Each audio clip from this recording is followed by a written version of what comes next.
আজকে গণতন্ত্রের মা সাবেক প্রধানমন্ত্রী দেশনেত্রী বেগম খালেদা জিয়ার ৮২তম জন্মদিন উপলক্ষে কেরানীগঞ্জ উপজেলা দক্ষিণ শাখা বিএনপি অঙ্গ ও সহযোগী সংগঠনের উদ্যোগে দোয়া ও মিলাদ মাহফিল আয়োজন করেছেন বিএনপি সংগঠন।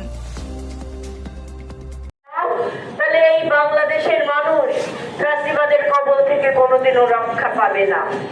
যিনি আপসহীন থেকে বলেছিলেন দেশের বাইরে আমার কোনো ঠিকানা নাই, এই বাংলাদেশের 18 কোটি জন এগুলোকে নেকি দ্বারা ভরপুর করে তার আমল নামায় পৌঁছে দেন। রব্বুল আলামিন তাকে জান্নাতের মেহমান বানিয়ে দেন। আয় আল্লাহ, তার কলেজার টুকরা স্বামীও দুনিয়া থেকে বিদায় নিয়েছেন।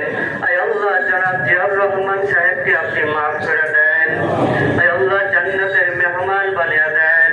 আয় আল্লাহ, তার কলেজার টুকরা সন্তানও দুনিয়ার জমিনে নাই। আয় আল্লাহ, মেহেরবানি করে তাকেও মাফ করে দেন। আয় আল্লাহ, বড় সন্তান দেশের মানুষের জন্য কাজ করতেছেন, জনাব তারেক রহমানের হায়াতের মধ্যে বরকত দিয়া দেন। আয় আল্লাহ, তার পথকে সহজ করে দেন। আয় আল্লাহ, দুশ্মনের দুশ্মনী থেকে হেফাজত করেন। আয় আল্লাহ, যারা তার বিরোধিতা করে আল্লাহ আপনি তাদেরকে হিদায়াত দিয়া দেন। আয় আল্লাহ, যারা তার ক্ষতি করতে চায় আপনি তাদেরকে আল্লাহ উত্তম শিক্ষা দিয়া দেন। রব্বুল আলামিন, আল্লাহ আমরা এখানে যারা হাত তুলেছি আমাদের